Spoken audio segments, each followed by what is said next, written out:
अध्याय 3 में कर्मयोग की गहराई की चर्चा हो रही है। आज श्लोक 30 में भगवान बता रहे हैं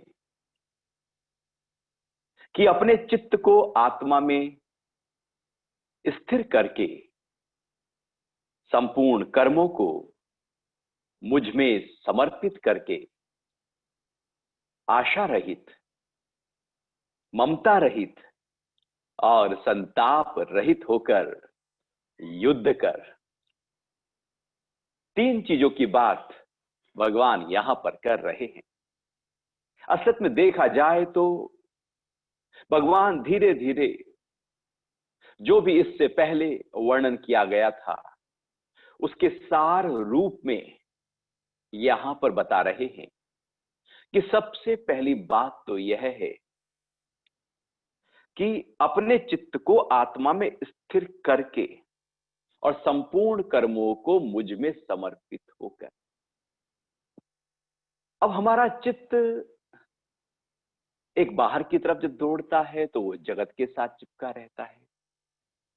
चित्त का मतलब है जहां पर हमारे कर्म और कर्मों के फल जाकर इकट्ठा हो जाएं, वो चित्त है, वो स्टोर हाउस चित्त है। और उस चित्त में चूंकि कर्म हैं, संस्कार हैं, वासनाएं हैं, तो वो लगातार बाहर की तरफ हमारा संपर्क साधे हुए रहती है। तो चित्त जुड़ा होता है जगत से, और लगातार चित्त जब जगत से जुड़ा हुआ होता है तो वो चित्त जो है वो बंधन का कारण बन जाता है और में बांध लेता है। भगवान कह रहे हैं चित्त को जो बाहर की तरफ जा रहा था उसको अंदर की तरफ करो, अर्थात आत्मा के साथ उसको जोड़ना होगा। अभी हमने जगत के साथ जोड़ा तो चित्त में सारा दिन भर जगत ही जगत है। बुरा नहीं, लेकिन केवल जगत हो तो फिर जब केवल जगत है तो जगत का फिर दोष भी तो हमारे ऊपर आएगा, फिर उसके विकारों का असर भी तो हमारे ऊपर आएगा। हम यदि बाहर से जगत से सुख भोगना चाहते हैं तो दुख भी तो आएंगे, जगत से यदि लाभ लेना चाहते हैं तो हानि भी तो आएगी, जगत से यदि मान चाहिए तो अपमान भी तो आएगा, क्योंकि वहां से दोनों आएंगे, आएंगे ही आएंगे। तो दोनों में जीवन भर उलझे रहेंगे। तो भगवान कह रहे हैं क्यों ना अपने चित्त को आत्मा में ही टिका दो, क्यों ना चित्त और आत्मा एक ही हो जाए, क्यों ना चित्त में केवल आत्मा का प्रकाश बहे, क्यों ना चित्त में संस्कार ना हो, केवल एक प्रेम हो, सरलता हो, सौम्यता हो, ज्ञान हो, ध्यान हो, चित्त पूरी तरह से चेतन हो जाए। जब आत्मा में चित्त पूरी तरह से या यूं कहें कि चित्त जब आत्मा के साथ कनेक्ट होता है तो चित्त अब चित्त नहीं रहता, वो चेतन बन चुका होता है, क्योंकि वहां पर सीधा आत्मा का ज्ञान, आत्मा का प्रकाश बह रहा होता है। तो पहली बात है जो बहिर्मुख यात्रा है हमारी, उसको अंतर्मुखी करना, भीतर के साथ जोड़ना अपने आप को। यदि हम अपने आप को भीतर से नहीं जोड़ पाए और हम केवल बाहर से जुड़े रहे तो बाहर तो जीवन में सारे थपेड़े हैं ही हैं, सुख भी है तो दुख भी है, सब कुछ है। लेकिन यहां पर एक असीम शांति की बात कर रहे हैं, एक लगातार रहने वाले प्रेम की बात कही जा रही है, एक जीवन को सबसे ऊंचे स्तर पर कैसे जी जाएं उसकी बात की जा रही है। निचले स्तर पर भी जिया जा सकता है, दुख, परेशानी, हताशा, निराशा में भी जिया जा सकता है, डिप्रेस होकर भी ये जिया जा सकता है, लेकिन लगातार आनंद के साथ भी जिया जा सकता है। अब ये हमारे ऊपर है कि हम अपने जीवन को जी कैसे रहे। तो भगवान कह रहे हैं जैसे ही हम अपने चित्त को आत्मा के साथ स्थित करते हैं तो वास्तविकता में अब जो आत्म तत्व है, जो ज्ञान है, अब ज्ञान के माध्यम से हम पूरे जीवन को कार्य करते हैं। क्योंकि चित्त में ज्ञान उतर गया, तो चित्त में जब ज्ञान हो, चित्त में जब अज्ञान हो तो अज्ञान के कारण से कर्म होते हैं, चित्त में जब ज्ञान उतर जाए तो ज्ञान के कारण से कर्म होते हैं। अब ज्ञान आधार होता है कर्मों का, नहीं तो अज्ञान आधार होता है कर्मों का। जब अज्ञान आधार होता है कर्मों का तो पाप और पुण्य की तरफ हम बढ़ने लगते हैं। अच्छे कर्म हमें पुण्य की तरफ ले जाएंगे और बुरे पाप की तरफ ले जाएंगे। चित्त आधार होता है जब कर्मों का, तो पाप और पुण्य खड़े रहते हैं। लेकिन जब चेतना आधार होती है, या हम यूं कहें कि आत्म भाव में हम टिक चुके होते हैं, तो हमारे सारे कर्म मुक्ति की यात्रा के होते हैं। वो बंधन नहीं, बल्कि हमें एकदम जो बंधन था, बंधन से मुक्त कर रहे होते हैं। तो पहली बात है कि अपनी चेतना को अपने भीतर के साथ जोड़कर रखना। और भगवान फिर कह रहे हैं कि मुझ में समर्पित करो सारे कर्मों को। सारे कर्मों को परमात्मा के पूरी तरह से ऐसे समर्पित कर दो। सुबह उठो और सारे काम करते जाओ परमात्मा के समर्पण, परमात्मा के प्रति पूरी तरह से समर्पण का भाव रखते जाओ। हर कर्म को जैसे यज्ञ हो रहा है, स्वाहा कर दो। हर कर्म में परमात्मा को ही देखो, कर्म के फल में परमात्मा को देखो, अपने में परमात्मा को देखो, प्रकृति में परमात्मा को देखो। जब सब कुछ वही है तो समर्पित भी उसी में ही है। जैसे आप समुद्र में बीच में खड़े होकर कुछ भी करोगे तो समुद्र के ही समर्पित हो गया होगा, आपका कुछ इंडिविजुअल नहीं रहा, क्योंकि समुद्र में है तो समुद्र के समर्पित है। अब हम पूरी प्रकृति ये परमात्मा ने धारण की हुई है, तो क्यों ना सब कुछ जब परमात्मा से ही हो रहा है तो हम भी परमात्मा में ही समर्पित कर दें। और केवल कर्मों को ही समर्पित नहीं करना, हम कर्मों को तो कर देंगे लेकिन खुद को बचा लेंगे, खुद का अहंकार खड़ा रहेगा।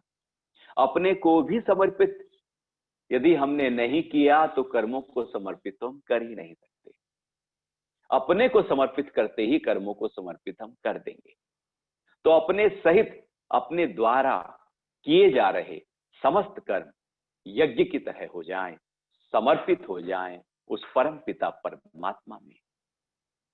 तो जब सब कुछ समर्पित ही है तो फिर मेरा तो कुछ भी नहीं, उसमें मैं नहीं है, क्योंकि समर्पण में मैं नहीं होता।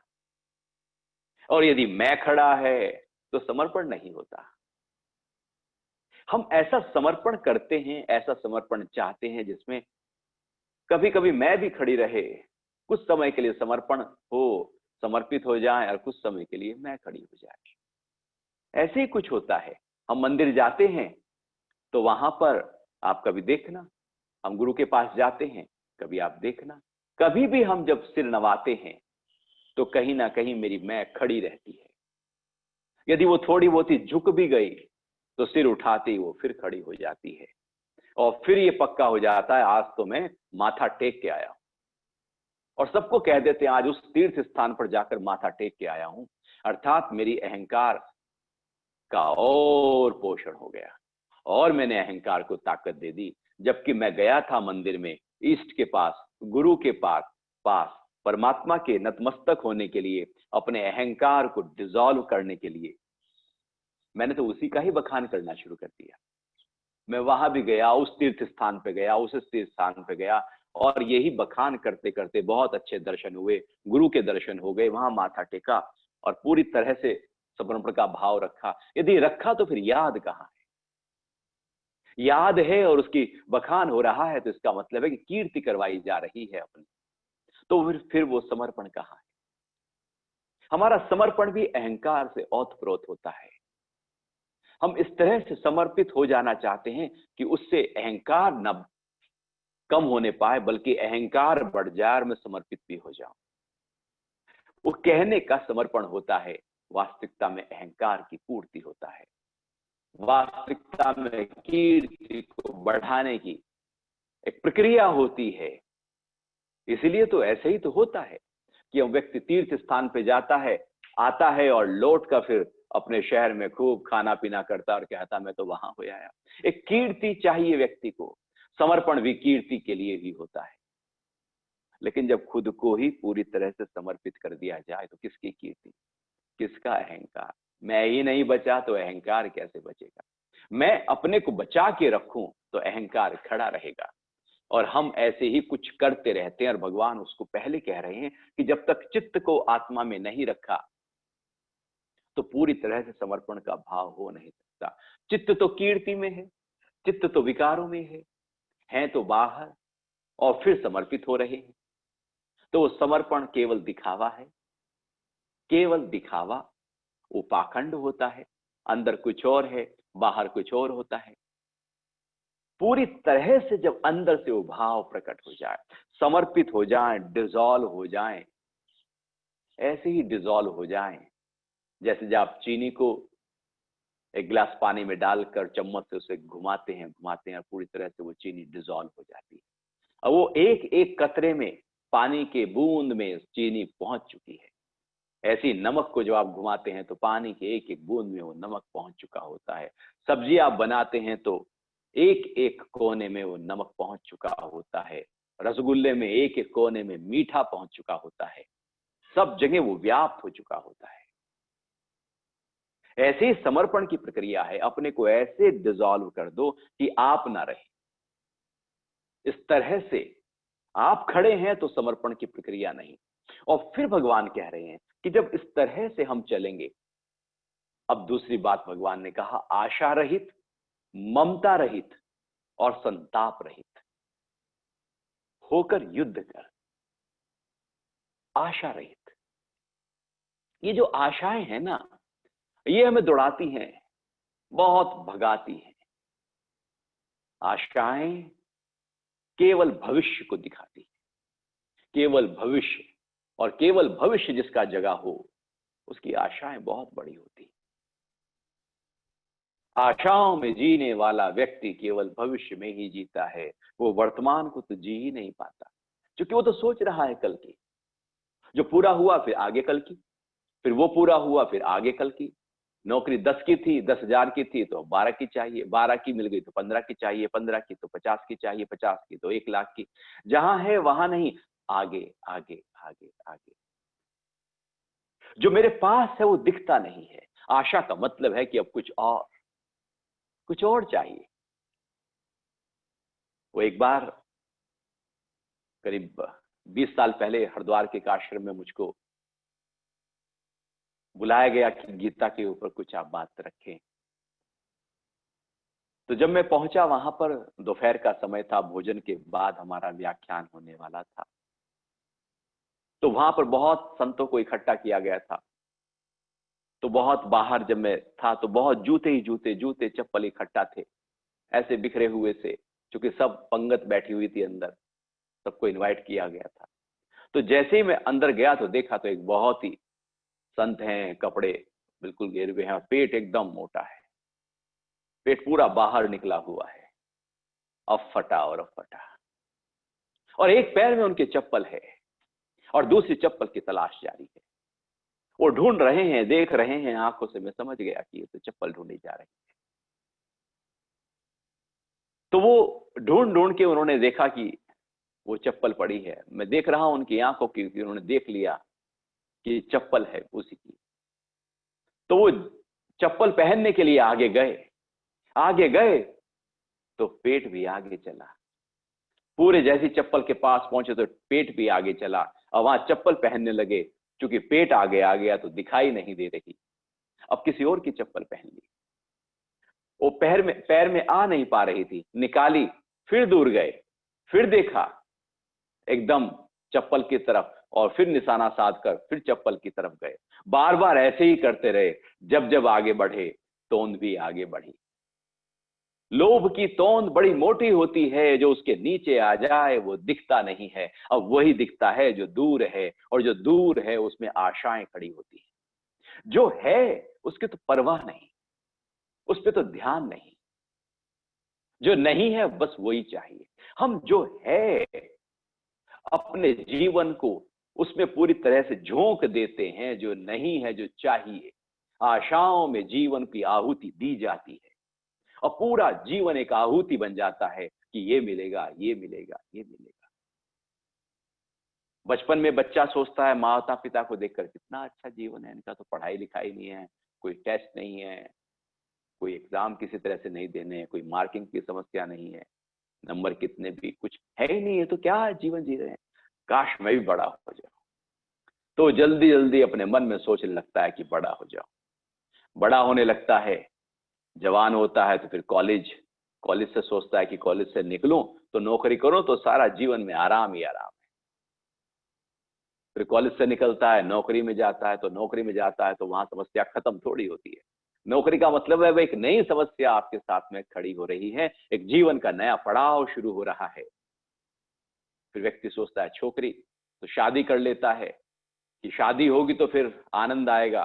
शादी हो जाती है, बच्चे हो जाते हैं, बच्चों की तरफ ध्यान होता है, ऐसे कल पर टालने लगता है वो कल पर कि सुकून मिलेगा, ये करूं तो सुकून मिलेगा, वो करूं तो सुकून मिलेगा, सुख मिलेगा, शांति मिलेगी, और सारा धन इकट्ठा कर लूं, कमा लूं जल्दी जल्दी मेहनत करके, और उसके बाद 50 साल की उम्र के बाद तो मैं आराम से बैठकर ठाठ के साथ 50 साल जीऊंगा। वो जब 50 साल में आता है तो कहता है अभी धन उतना इकट्ठा नहीं हुआ, थोड़ा और काम कर लूं। वो धीरे धीरे वो 60 का हो जाता है, वो 70 का हो जाता है, उसकी आशाएं खत्म हो ही नहीं सकती।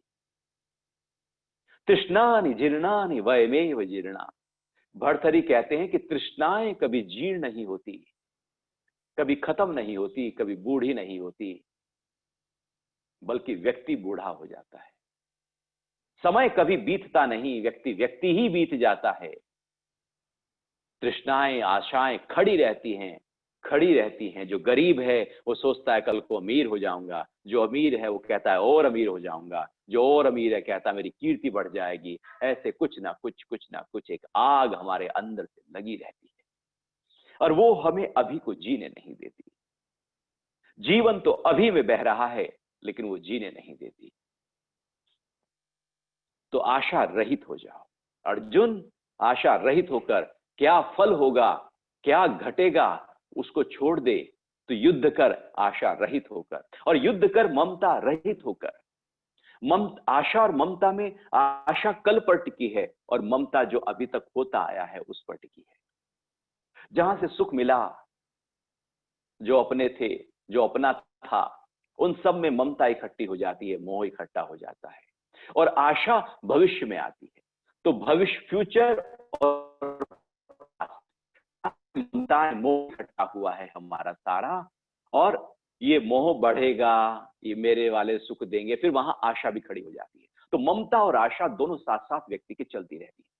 कोई ममता होती है और जिनसे ममता करते हैं उन्हीं से ये आशा करने लगते हैं। बच्चों को पाल पोष कर बड़ा करने लगते हैं और ये सोचने लगते हैं कल को मेरे बुढ़ापे की लाठी बनेगा, मेरा सहारा बनेगा।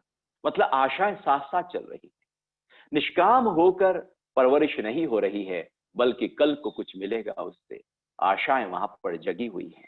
इसलिए हम ज्ञान में भी इसलिए आते हैं कि इससे मुझे एक आशा जग जाती है कि मैं मुक्ति के मार्ग पर आगे बढ़ जाऊंगा। तो वो जो आशाओं के साथ कर्म किया जाता है वो तो दूषित हो गया। भगवान कह रहे हैं कि आशा रहित हो जा, और मोह रहित और ममता रहित हो जा। और तीसरी बात बड़ी महत्वपूर्ण कह रहे हैं, संताप रहित, ज्वर विगत ज्वर, ज्वर रहित कह रहे हैं भगवान। ज्वर जिसको हम बुखार, फीवर कहते हैं, बुखार शरीर की बीमारी है। ज्वर जब शरीर में कहीं पर भी किसी भी ऑर्गन में सूजन होती है, इन्फ्लेमेशन होता है, तो एक ज्वर होता है, एक बुखार होता है। ये ज्वर कई प्रकार के होते हैं, बुखार भी कई तरह के होते हैं। कुछ तो ऐसे होते हैं जो बहुत ही सूक्ष्म स्तर पर चल रहे होते हैं। है ज्वर, क्योंकि शरीर में बीमारियों का कारण इन्फ्लेमेशन है और कोई कारण नहीं। मुख्यतया शरीर के किसी अंग में किसी ना किसी रूप में जब सूजन पैदा होती है तो ज्वर पैदा होता है और रोग शुरू हो जाता है। वो ज्वर कई बार हाथ से आप देख पाते हैं कि शरीर तप रहा है, थोड़ा सा नब्ज थोड़ा तेज हो गई है, माथा थोड़ा गर्म है। कई बार आप उसको फील नहीं कर पाते, हरारत के रूप में वो सूक्ष्म रूप में अंदर रहता है, केवल अनुभूति होती है। कई बार उस ज्वर की अनुभूति भी नहीं होती, लेकिन वो अंदर अंदर चल रहा होता है। ये जो ज्वर है ये शरीर का रोग है। और जब ज्वर होता है, अब जैसे आजकल कोरोना फैला हुआ है तो उसमें बुखार होता है, डेंगू है तो बुखार होता है, कोई वायरल है तो बुखार होता है। अनेक प्रकार के बुखार हैं जो प्रकट हो गए हैं, जिसमें टेम्परेचर बढ़ गया है, एक अंदर के है ज्वर। तो जैसे पता लगा कि भैया बुखार हो गया तो अब क्या करते हो? ये थोड़ी है कि आप कहते हो चलो कुछ नहीं, कोई बात नहीं, ठीक हो जाएगा। आप जाते हो, क्रोसिन लेते हो, आप पैरासीटामोल खाओगे, आप कुछ ना कोई एक दवाई लोगे, आपको थोड़ा सा गले में इन्फ्लेमेशन हुआ है, उसके कारण से ज्वर हुआ है, तो फिर एंटी एलर्जी लोगे, कोई एंटीबायोटिक लोगे, कुछ गरारे करोगे, कुछ ना कुछ उपाय करना शुरू कर दोगे। और कुछ नहीं तो भैया एक काढ़ा बनाकर पी लोगे और ठंडी चीजों का परहेज करोगे। अब आप दही नहीं खाओगे, मिर्च मसाला नहीं खाओगे, आप ज्यादा भोजन नहीं करोगे, एक परहेज की प्रक्रिया शुरू हो जाती है बुखार होते ही। और कोशिश करते हैं किसी के साथ ना उठे बैठे, उसको इन्फेक्शन ना हो जाए, उस पर असर ना चला जाए, एक सावधानी हो जाती है।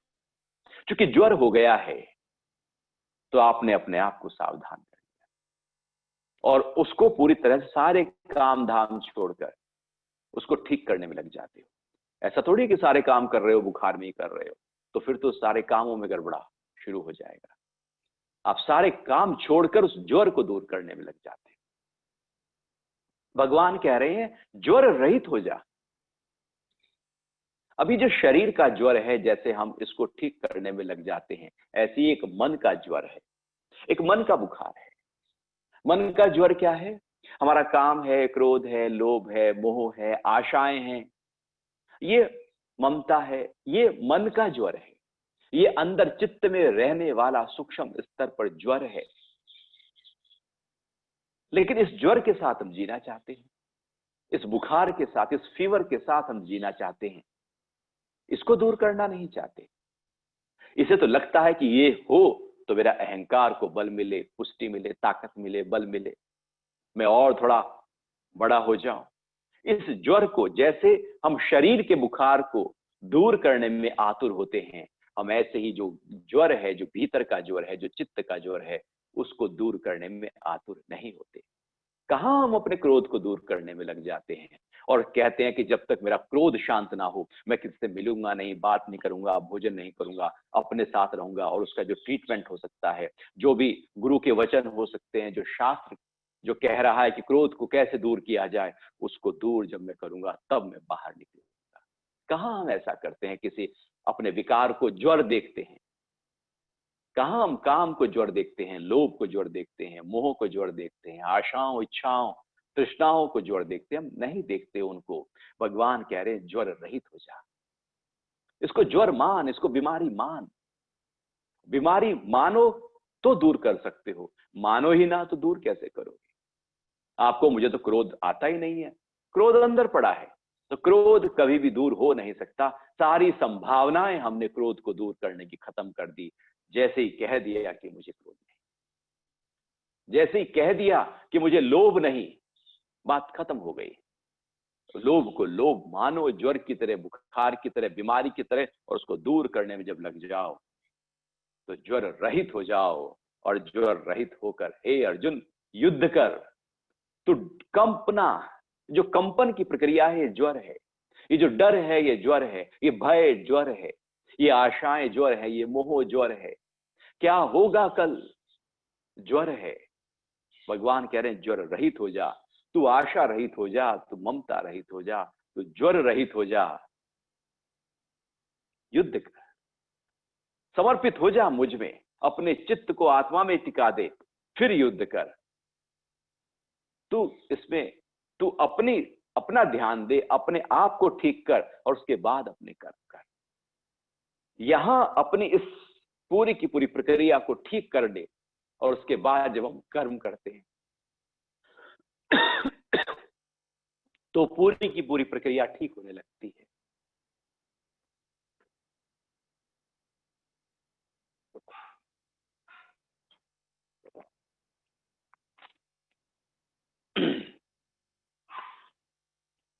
फिर भगवान आगे बात कर रहे हैं कि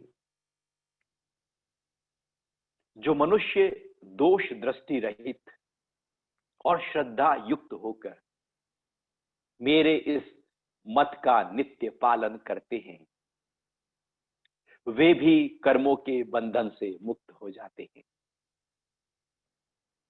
दोष दृष्टि रहित और श्रद्धा युक्त, दो बातें बड़ी महत्वपूर्ण हैं। श्रद्धा एक अनूठी प्रक्रिया है ज्ञान के लिए। श्रद्धा ही ज्ञान। को उठाती है। श्रद्धा के आधार पर ही ज्ञान हमारे अंदर पैदा होता है। श्रद्धा का मतलब है हृदय का पूरी तरह से खुल जाना। जब हृदय खुला हो तो श्रद्धा जगती है, और जब हृदय बंद हो तो श्रद्धा केवल शब्दों में होती है। वो केवल ऊपर का विश्वास होता है जो बाहर से आता है, श्रद्धा भीतर से आती है। श्रद्धा का केंद्र हम होते हैं, विश्वास कहीं बाहर होता है। महत्वपूर्ण बात है श्रद्धा युक्त। इसलिए भगवान कहते हैं श्रद्धावानम लभते ज्ञानम। जो श्रद्धा वाला है वही ज्ञान ले सकता है। श्रद्धा पूरी तरह से समर्पित हो जाने की प्रक्रिया है, डिसॉल्व हो जाने की प्रक्रिया है। श्रद्धा में पूरी तरह से अब केवल परमात्मा ही परमात्मा है, मैं नहीं। जहां मैं हूं और वो है, श्रद्धा नहीं है। मैं भी हूं और गुरु भी है, श्रद्धा नहीं। मैं भी हूं और परमात्मा भी है, श्रद्धा नहीं। श्रद्धा का मतलब है मैं नहीं, वो ही वो है। पूरी तरह से मैंने अपने आप को समर्पित कर दिया है। विश्वास हम करते हैं, बाहर से हम करते हैं, अंधविश्वास करते हैं, तो वो बाहर का कहीं का होता है। वहां मैं खड़ा रहता है, अहंकार खड़ा रहता है, अहंकार ही विश्वास करता है। श्रद्धा में अहंकार नहीं होता, अहंकार से श्रद्धा नहीं होती। अहंकार श्रद्धा कर ही नहीं सकता। अहंकार जब करेगा, विश्वास करेगा, श्रद्धा नहीं कर पाएगा। अहंकार जब नहीं होगा तो श्रद्धा प्रकट होगी। श्रद्धा पूरी तरह से एक ऐसी अनूठी प्रक्रिया है जहां पर हृदय खुला होता है, बुद्धि पूरी तरह से आत्म भाव में टिकी होती है, मन बाहर, मन भी बुद्धि भी एक ही जगह पर हृदय में उतरकर उस परम पिता परमात्मा की ओर पूरी तरह से पूर्णता के साथ में जब लीन हो जाए, उसको श्रद्धा कहते हैं। मन में भी वही परमात्मा, बुद्धि में भी वही परमात्मा, मेरे हाव भाव विचारों में भी वही परमात्मा, मेरे श्वासों श्वासों में भी वही परमात्मा, मेरे हृदय में भी वही परमात्मा, मेरे भाव में भी वही परमात्मा। जब इस छोर से लेकर उस छोर तक पूरे व्यक्तित्व में केवल वही परमात्मा का, गुरु का भाव जगे, उसको श्रद्धा कहते हैं। जब मैं ना रहूं, वो ही रह जाए, सुबह उठे तो भी वही, उसी की अनुभूति है। रात के सोने तक उसी की अनुभूति है, बीच रात में आंख खुली तो भी उसी की अनुभूति है। इसको श्रद्धा कहते हैं। श्रद्धा आती जाती नहीं, श्रद्धा है तो है, फल पक गया तो पक गया। जब तक श्रद्धा नहीं है तब तक ज्ञान हम ले नहीं पाते, और यदि ज्ञान लेंगे भी तो वह अहंकार में जाकर टिक जाएगा, इकट्ठा हो जाएगा, और हम अपने अहंकार को बड़ा कर लेंगे। श्रद्धा के बिना लिया गया ज्ञान अहंकार को ही बल देता है। इसलिए अहंकारी व्यक्ति जो है, जिसको ज्ञान थोड़ा ज्यादा है, उसका अहंकार थोड़ा ज्यादा होता है। प्रकट अहंकार होता है, अप्रकट अहंकार होता है, लेकिन अहंकार जरूर होता है। हो सकता है दिखाने के लिए वो झुक जाए, मुझे तो कुछ नहीं पता, लेकिन अंदर से वो कहता है मुझे तो सब कुछ पता है। ज्ञान अहंकार को पैदा करता है यदि बिना श्रद्धा के ले लिया जाए। ज्ञान विद्वान बना देता है यदि बिना श्रद्धा के लिया जाए, और ज्ञान जब श्रद्धा से लिया जाए तो ज्ञानी बना देता है, योगी बना देता है, जोड़ देता है अपने से। और जब बिना श्रद्धा के ज्ञान दिया जाए तो बुद्धि हमारी विकसित हो जाती है, बुद्धि में ज्ञान आ जाता है, हृदय में नहीं उतर पाता। तो श्रद्धा युक्त मतलब हृदय पूरी तरह से, हृदय में केवल परमात्मा ही परमात्मा हो। परमात्मा मतलब जो सर्वव्यापी परमात्मा है, जो कृष्ण बात कर रहे हैं कि मुझ में मतलब वो जो सर्वव्यापी परम पिता परमात्मा है, उसमें मुझ में कोई शरीर नहीं, मुझ में कोई नाम नहीं, मुझ में मतलब अब केवल उस परमात्मा का जो भाव है वो कृष्ण के माध्यम से, जो साकार है उसके माध्यम से प्रकट हो रहा है। निराकार की भाव, निराकार की बोली साकार के रूप में प्रकट हो रही है। तो मुझ में ऐसा नहीं कि कृष्ण ने कहा कि मुझ में तो हम राम में नहीं रखेंगे, कृष्ण ने कहा मुझ में तो हम बुद्ध में नहीं रखेंगे, कृष्ण ने कहा मुझ में तो महावीर में नहीं रखेंगे, क्योंकि कृष्ण ने कहा है। कृष्ण ने जो कहा है असलियत में वो सब ने कहा है जिसने उसको पाया है। जो उसमें टिका है, अब उसकी बोली नहीं, वो तो उसकी बोली है। तो जब भगवान कृष्ण कह रहे हैं कि मुझ में तो अर्थात अखंड ब्रह्मांड में फैला हुआ जो परम तत्व है उसमें, तो दोष दृष्टि और श्रद्धा युक्त हमारे अंदर दोष, दोष का मतलब है अज्ञान, मतलब द्वैत।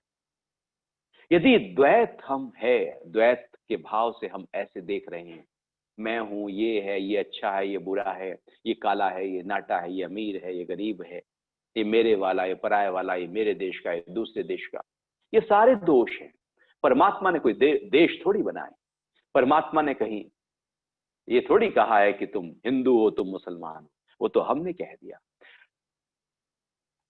यदि आप देश के बॉर्डर पे देखें तो लाइनें किसने खींची हैं? कोई धरती में लाइन खींची हुई थोड़ी आई थी, कोई परमात्मा ने लाइनें थोड़ी खींची हैं। ये हमारा दोष है कि हम दो देखते हैं। हम कहते हैं कि ये मैं और ये तू।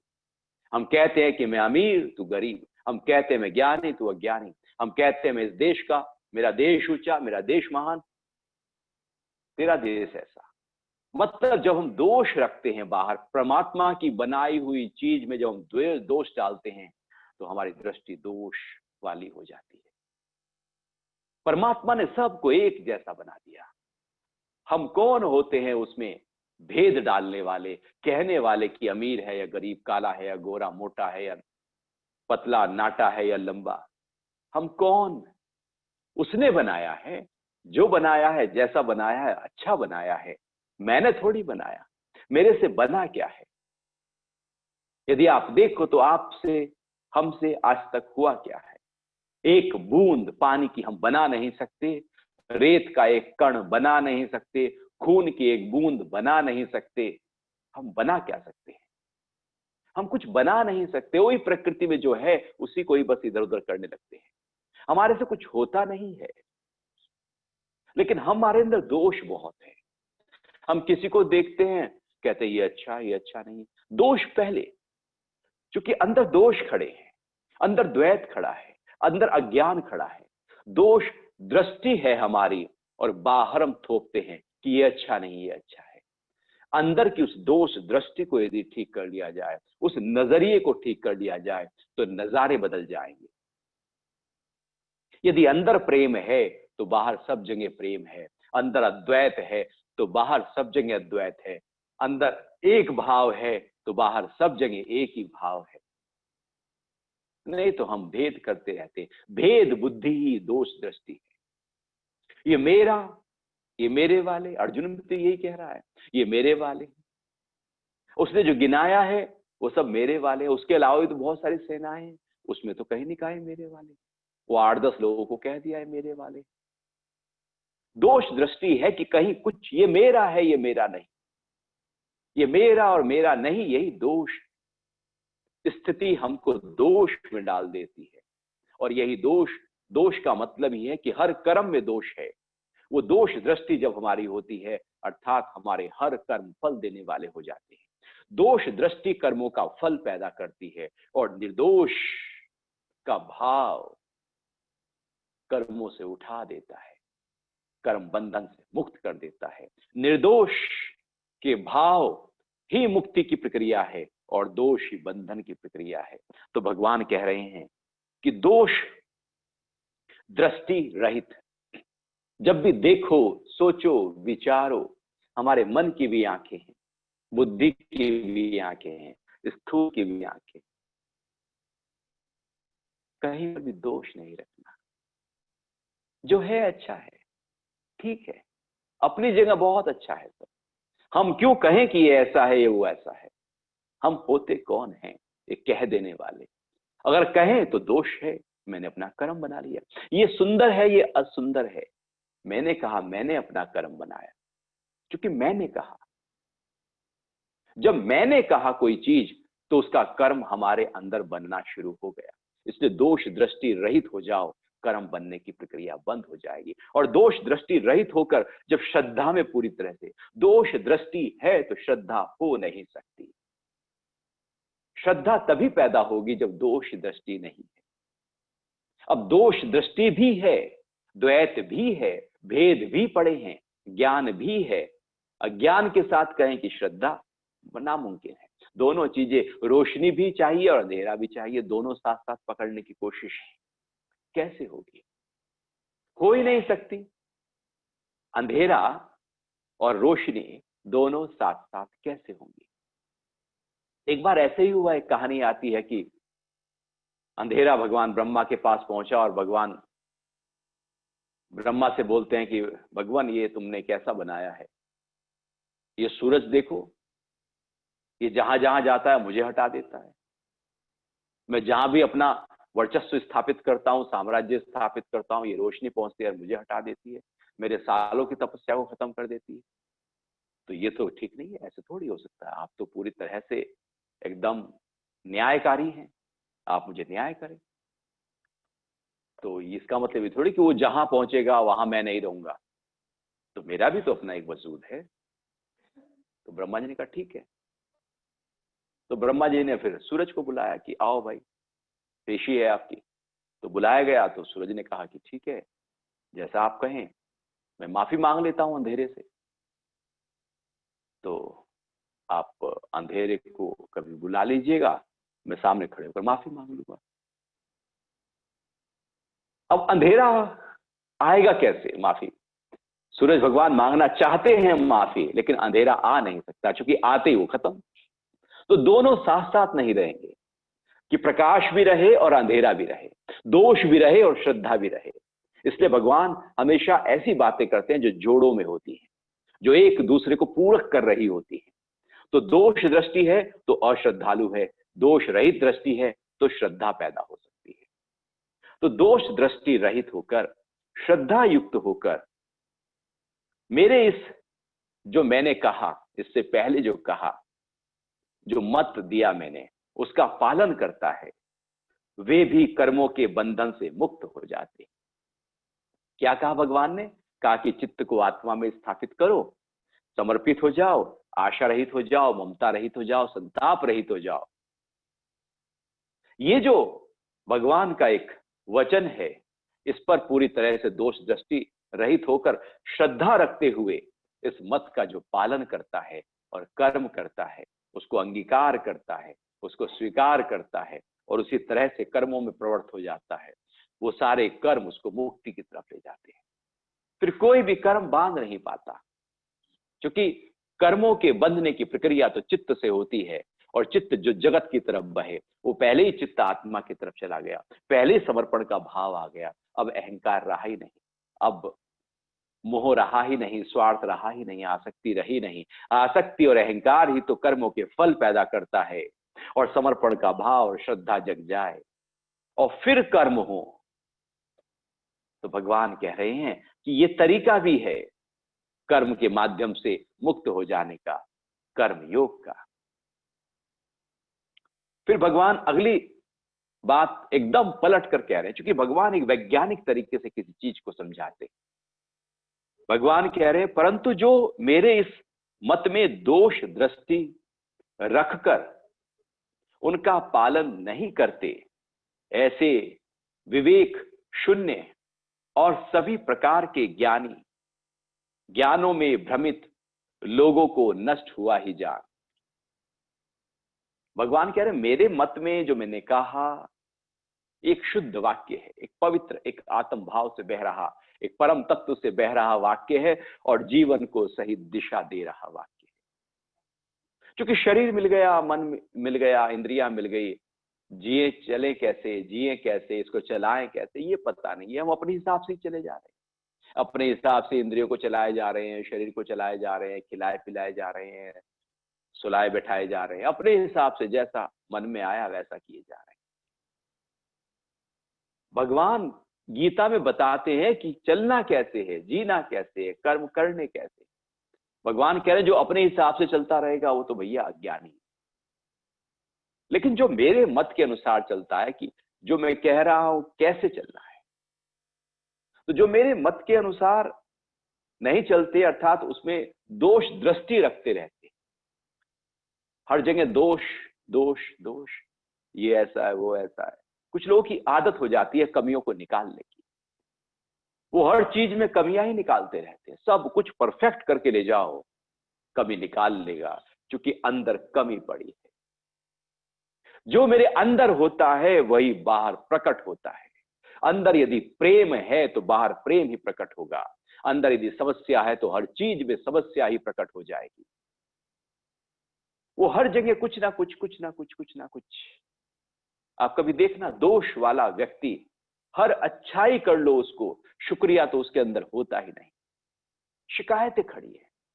शिकायतें इसलिए हैं क्योंकि शुक्रिया नहीं है, और शिकायतें इसलिए हैं क्योंकि दृष्टि में दोष पैदा हो गया। जिसकी दृष्टि में दोष होता है वो हमेशा शिकायतें करता है और दुखी रहता है, परेशान रहता है। उसके पास कोई आना नहीं चाहता, सब भागना चाहते हैं। क्योंकि सामने आएगा तो फिर कुछ ना कुछ दोष निकलेगा, कुछ कमी निकलेगी, कुछ गलती निकलेगी, और फिर वो बात रखेगा। तो दोष दोष दोष व्यक्ति को दोष युक्त कर देता है। निर्दोष का भाव अंदर जब जग जाए, घट जाए, आप किसी को सलाह दें लेकिन दोष दृष्टि के साथ नहीं, निर्दोष भाव के साथ सलाह दें, तो सामने वाला उसको अंगीकार करता है, उसको स्वीकार करता है, और पूरी तरह से नतमस्तक हो जाता है, प्रणाम करने लगता है कि आपने मुझे कुछ सिखाया है। लेकिन अहंकार के साथ जब दोष अंदर है और उसके साथ जब हम कुछ सिखाने जाते हैं तो सामने वाला भी एकदम नाराज हो जाता है। कई बार उसकी नाराजगी प्रकट हो जाती है, कई बार अप्रकट रूप से नाराजगी होती है। अपने ही दोष को हटाना होगा। भगवान कह रहे हैं यदि दोष के साथ व्यक्ति कर्म करता है, मेरे मत का पालन नहीं करता, अपने हिसाब से करने लगता है, ऐसे विवेक शून्य और सभी प्रकार के ज्ञानों में जो भ्रमित लोग हैं वो नष्ट ही हो जाते हैं।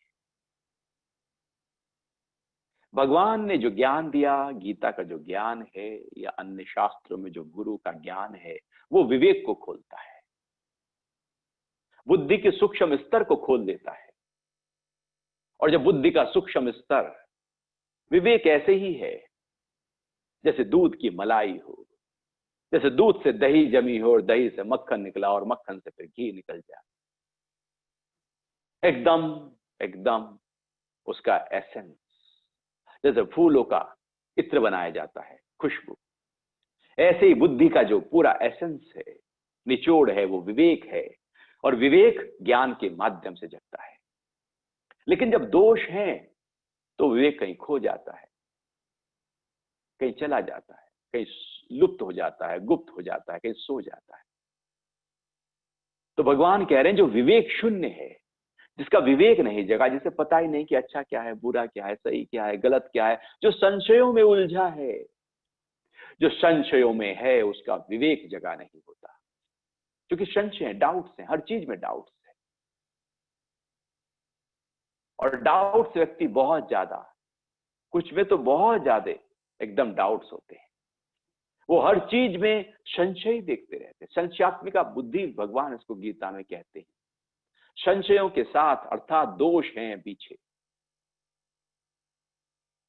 तो जो विवेक शून्य हो गया है उनको नष्ट ही जान, वो मरने के साथ खत्म है। कुछ वहां पर अब ज्ञान को अर्जित नहीं किया, उनका जीवन तो यूं ही बस आया और गया। बीच में ऐसा लगता है कि मैंने बहुत कुछ कर लिया लेकिन कुछ किया नहीं। जो कुछ किया था वहां भी कर्मों के बहुत सारे ढेर सारे फल इकट्ठा करके चला गया। आया था कुछ हिसाब किताब कम कर लेने के लिए, बढ़ा के चले जाते हैं।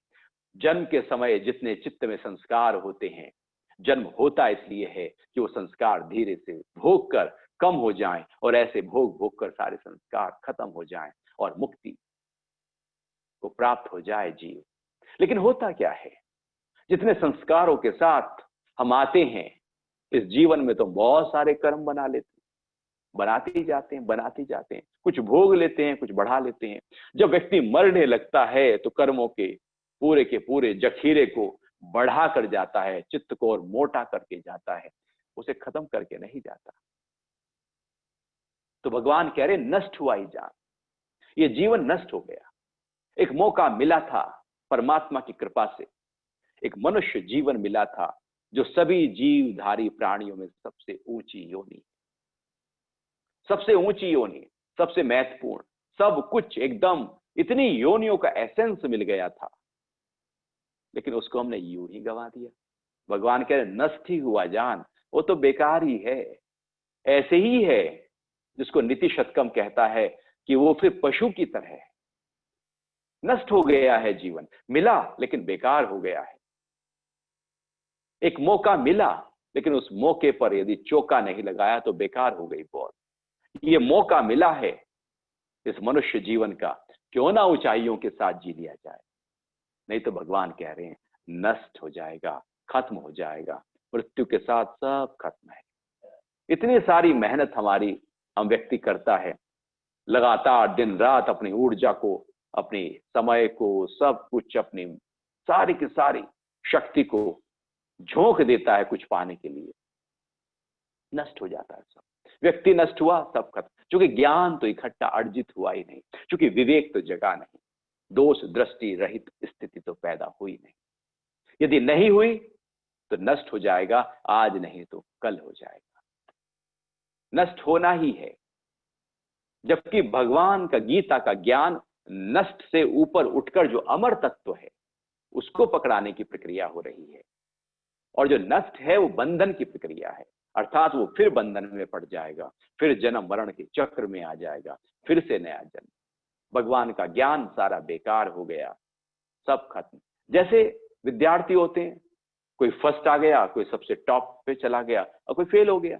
जो फेल हो गया वो फिर से उसी क्लास में, फिर फेल हो गया फिर से उसी क्लास में, वो फेल होता जाता है, उसी क्लास में ही रहता है, अर्थात वो नष्ट हो गया है, वो प्रोग्रेस नहीं कर रहा है, वो ऊर्ध्व गति नहीं कर रहा है, उसकी यात्रा अधोगति की तरफ चली गई। जब यात्रा अधोगति की तरफ चली जाए तो नष्ट मानो। तो भगवान इस श्लोक के माध्यम से कह रहे हैं कि मेरे मत का पालन करना।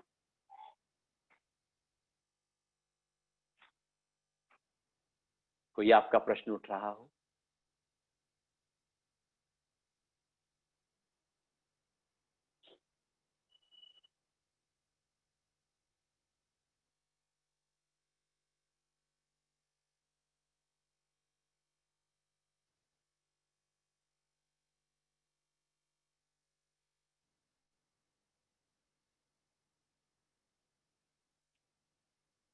एक श्लोक और आगे पढ़ सकते हैं। भगवान कह रहे हैं 33 श्लोक में, सभी प्राणी अपनी प्रकृति के वशीभूत होकर कर्म करते हैं। ज्ञानी पुरुष भी अपनी प्रकृति के अनुसार चेष्टा करता है, फिर इसमें हट क्या करेगा? जो भी हमारी प्रकृति है, जैसी प्रकृति है उसके अनुसार ही हम कर्म करते हैं। प्रकृति हमको वशीभूत कर लेती है, पूरी तरह से सम्मोहित कर लेती है। भगवान ने पहले भी कहा था प्रकृति मोहित कर लेती है। हम प्रकृति के वशीभूत हैं। ये 3 गुण सत्व रज तम, जैसे जैसे हमने इनको डेवलप किया है, बढ़ाया है, उसके हम वशीभूत होते चले जाते हैं, और वही हम कर्म करते हैं जो हमारी प्रकृति बन जाती है। स्वभाव से व्यक्ति कर्म करने लगता है, जो भी जिसका स्वभाव है। व्यक्ति अपने स्वभाव को छोड़ना नहीं चाहता, छोड़ ही नहीं पाता, छोड़ ही नहीं सकता, क्योंकि वो उसका एकदम अंदर से इनवाइव हो गया है, उसका डीएनए बन गया है। जैसे वो एक संत थे और तालाब में, नदी के पास में नहा रहे थे, तो नहाते नहाते देखा तो एक बिच्छू है, बिच्छू का बच्चा है, तो वो ऐसे फड़फड़ा रहा था, लगा उनको संत की डूब जाएगा, मर जाएगा। उन्होंने निकालने की कोशिश की, हाथ से बाहर की तरफ तो डंक मारा और फिर नीचे बिच्छू गिर गया। उन्होंने फिर निकालना चाहा, बिच्छू ने फिर डंक मारा, फिर नीचे गिर गया। ऐसे ही 8-10 बार हुआ। पास में खड़े हुए व्यक्ति ने देखा और कहा कि भगवान क्या कर रहे हो, क्या कर रहे हो? ये बिच्छू का बच्चा है लेकिन बार बार डंक मार रहा है, आपके अंदर जहर फैल जाएगा। तो संत कहते हैं कि बिच्छू का स्वभाव डंक मारना ही है, वो अपना स्वभाव में पूरी तरह से है, उसका काम है डंक मारना। उसके लिए अच्छा करोगे वो डंक मारेगा। जो डंक मारने की आदत जिनकी होती है वो डंक ही मारते रहते। और संत कह रहा है कि मेरा काम है, मेरा काम है परोपकार का भाव। वो जो जीव सामने मुझे दिख रहा है कि मरने की तरफ जा रहा है, मैं उसको बाहर निकाल रहा हूं। जो मेरा स्वभाव है, मैं अपने स्वभाव में टिका हूं। जो बिच्छू का स्वभाव है, वो अपने स्वभाव में टिका है। वो अपना कर्म कर रहा है, मैं अपना कर्म कर रहा हूं। मैं छोड़ नहीं सकता कि बिच्छू मुझे डंक मारेगा तो मैं शायद अपने को बचा लूं। मेरा स्वभाव मुझसे बिच्छू को बचाने के लिए प्रेरित कर रहा है, बार बार बाधित कर रहा है, वशीभूत हो रहा हूं। मैं चाह कर भी रोक नहीं पा रहा हूं, क्योंकि ये मेरा अंदर से पूरी तरह से प्रकृति ने मुझे वशीभूत कर लिया है, मेरा स्वभाव बना हुआ है। इसलिए मैं बार बार इसको बचा रहा हूं। और बिच्छू का स्वभाव बना हुआ है डंक मारने का। वो बार बार डंक ही मारता रहेगा, डंक ही मारता रहेगा। कुछ लोग ऐसे ही होते हैं, कुछ भी अच्छा कर लो उनके साथ, वो बार बार अपने शब्दों की चोट मारते ही रहेंगे, क्योंकि उनका स्वभाव ऐसा बन गया है। और किसी का स्वभाव बहुत सौम्य है, सरल है, वो अच्छा करेंगे, वो उनको अपशब्द भी कहें लेकिन वो फिर भी अच्छा करते रहेंगे। तो भगवान कह रहे हैं कि प्रकृति के वशीभूत होकर सब कर्म करते हैं। जो ज्ञानी है उसकी भी जो उसने प्रकृति बनाई है, इसलिए तो एक दिनचर्या को ध्यान दिया जाता है कि हम अपनी दिनचर्या को ऐसे परफेक्ट करें, बार बार अपने आप को ध्यान दें, बार बार हम ध्यान की प्रैक्टिस करें, ज्ञान में आए, स्वाध्याय में आए, सत्संग में आए, जिससे वो हमारी प्रकृति बन जाए, पूरी तरह से डीएनए खून के कतरे कतरे में वो सब पहुंच जाए और फिर हम लगातार उसी की तरफ प्रेरित होने लगे। ये प्रैक्टिस, लगातार अभ्यास अभ्यास अभ्यास वैराग्य, ये दो प्रक्रियाएं हमें उस ओर मोड़ देती हैं। तो भगवान कह रहे हैं कि जो हमारी प्रकृति है, वो प्रकृति ही हमसे कुछ करा लेती है, हम नहीं करते। जो ज्ञानी है, जो ज्ञानी है, ज्ञानी पुरुष भी अपनी प्रकृति के अनुसार ही चेष्टा करता है। तो ज्ञानी ने अपनी प्रकृति को ज्ञान में बनाया है, प्रेम में बनाया है, स्वभाव उसका बदला है, वो भी उसी के अनुसार चेष्टा करता है। इसमें किसी की जबरदस्ती क्या करेगी? अर्जुन तू कहे मैं तो युद्ध नहीं लड़ता, तू हट कर रहा है, जबरदस्ती का हट कर रहा है। ये हट तेरा क्या कर लेगा? तेरी प्रकृति तुझे युद्ध में झोंक देगी। मैं तुझे युद्ध में कैसे युद्ध करना है वो सिखा रहा हूं, कैसे उससे निकल जाना है वो सिखा रहा हूं, कैसे उसका पाप का असर तेरे ऊपर नहीं होगा, कर्मों का फल तेरे ऊपर नहीं होगा, कैसे तू अपने आप को बचा लेगा युद्ध करते हुए भी। तू वो समझ, तू हट ही हो रहा है, तू कह रहा मैं युद्ध नहीं करूंगा, चल तू हट कर ले अपना। लेकिन हट करने से क्या होगा? तू चला भी जाएगा, युद्ध तेरे अंदर पड़ा रहेगा, फिर तू लौट के आएगा, चूंकि तेरे अंदर सारे के सारे सेल्स वही कहेंगे युद्ध करना है, युद्ध करना है, क्योंकि तेरी प्रकृति ऐसी बन गई है। तो जो प्रकृति जैसी बनती चली जाती है, इसलिए बचपन में जो संस्कार बच्चों में डाले जाते हैं, वो उनके अंदर इतने रच बस जाते हैं कि फिर बढ़ती उम्र के साथ वही संस्कार फलीभूत होने लगते हैं। वो प्रकृति को ऐसे ऐसे इस तरह से बनाया जाता है। तो जब बच्चों की परवरिश की जा रही होती है, तो बच्चों से ही पता लग जाता है कैसी परवरिश, कैसे संस्कार हैं, कि आगे चलकर ये जो पौधा है, ये पेड़ कैसा बन जाएगा।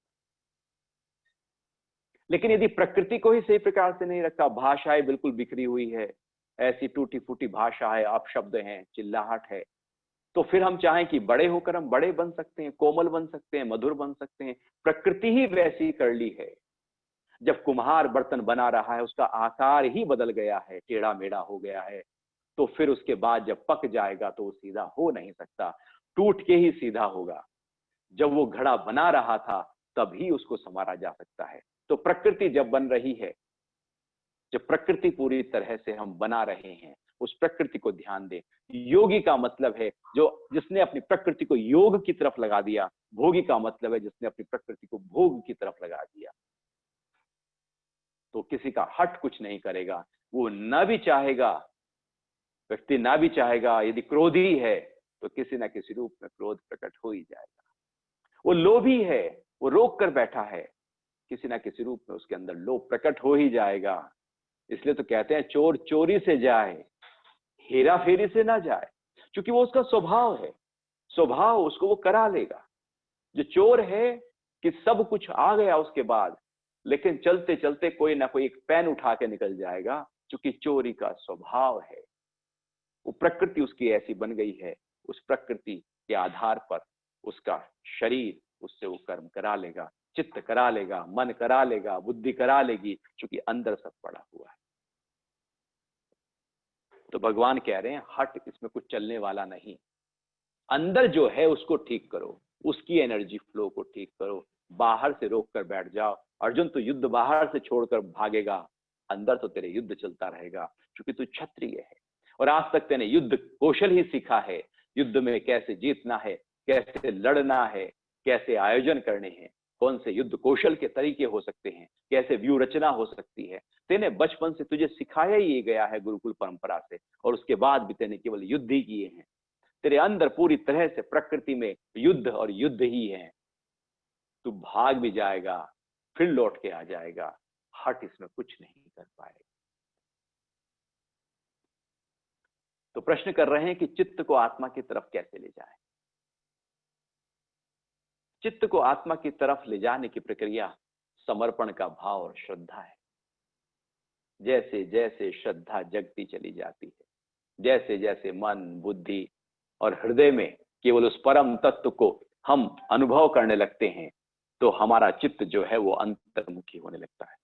हम चित्त को बाहर लगाएं तो बाहर लग जाएगा, चित्त को अंदर की तरफ ले जाएं तो अंदर की तरफ लग जाएगा। हमारी रुचि यदि बाहर की तरफ है तो बाहर की तरफ, अंदर की तरफ है तो अंदर की तरफ। सारा खेल तो रुचि का है। जहां रुचि जग जाए, जिस काम में जग जाए, कोई कहता है कि मेरी रुचि खेलने में है तो वो खेलने में आगे बढ़ जाता है, कोई कहता है मेरी रुचि तो चोरी में है तो वो चोरी में परफेक्ट हो जाता है, कोई चित्रकारी में तो चित्रकार बन जाता है। जैसे जैसे उसकी रुचि, कोई कहता है मुझे व्यापार में मजा आता है तो व्यापार में आगे बढ़ जाता है। कोई बच्चा कहता है कि मुझे तो बड़े होकर डॉक्टर बनना है और रुचि डॉक्टर बनने में है तो वो डॉक्टर की तरफ बढ़ जाता है। इंजीनियर बनना है, इंजीनियरिंग की तरफ बढ़ जाता है।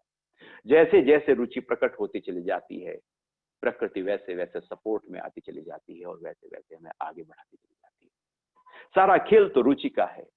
जब रुचि पैदा हो जाए कि मुझे तो योग मार्ग पर जाना है, अध्यात्म मार्ग पर जाना है, अपने स्वरूप को जानना है, उस आनंद को अनुभव करना है जो लगातार है ही है, जब ये रुचि प्रकट हो जाए तो आप पाएंगे कि जो चित्त है वो अंतर्मुखी यात्रा करना प्रारंभ कर देगा। लेकिन यदि रुचि प्रकट नहीं हुई और केवल ऊपर से हम कह रहे हैं, अंदर से रुचि नहीं ऊपर से कह रहे हैं, तो कभी नहीं होगा।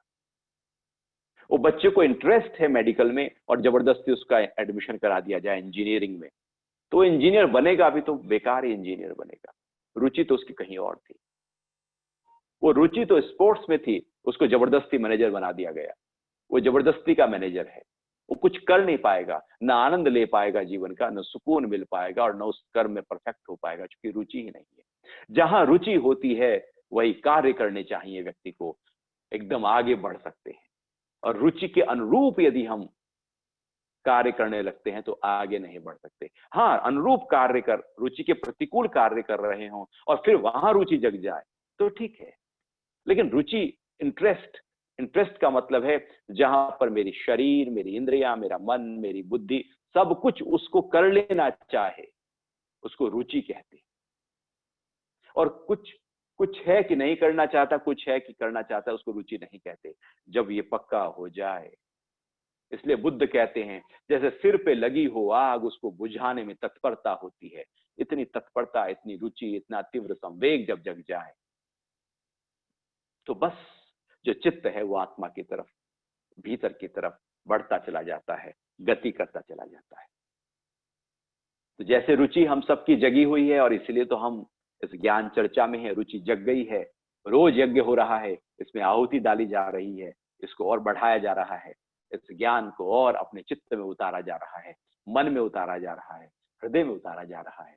बस ये जो रुचि जो है ये कम ना होने पाए, ये बढ़ती रहे, लगती रहे, लगातार लगे रहो मुन्ना भाई। जब लगातार लगे रहोगे चरे वहती, तो आप पाएंगे रुचि और जग जाएगी, विवेक जगने लगेगा और बुद्धि पूरी तरह से विकसित हो जाएगी। उसके बाद जीवन कुछ और नजरिए से जिया जाएगा। ऐसे ही है कि एक 20 मंजिल की बिल्डिंग है और व्यक्ति कोई ग्राउंड फ्लोर पर रह रहा है, तो ग्राउंड फ्लोर पर उसका जो व्यू है वो कुछ और है, और 20 माला पर वो रह रहा है तो वहां से उसका जो व्यू है वो कुछ और है, वो नजारे कुछ और हैं, नीचे के तलहटी के नजारे कुछ और होते हैं, पहाड़ की चोटी के नजारे कुछ और होते हैं। दोनों अलग अलग नजारों के साथ हम जी सकते हैं। ऐसे ही ऊर्जा के निचले स्तर के नजारे कुछ और हैं, ऊंचे स्तर के नजारे कुछ और हैं। तो जैसे जैसे हम ज्ञान में आगे बढ़ते जाएंगे, इस ज्ञान चर्चा में और अपने आप को इन्वाइव करते जाएंगे, ये रुचि और बढ़ती चली जाएगी, बढ़ती चली जाएगी। तो आज के लिए इतना ही रखते हैं।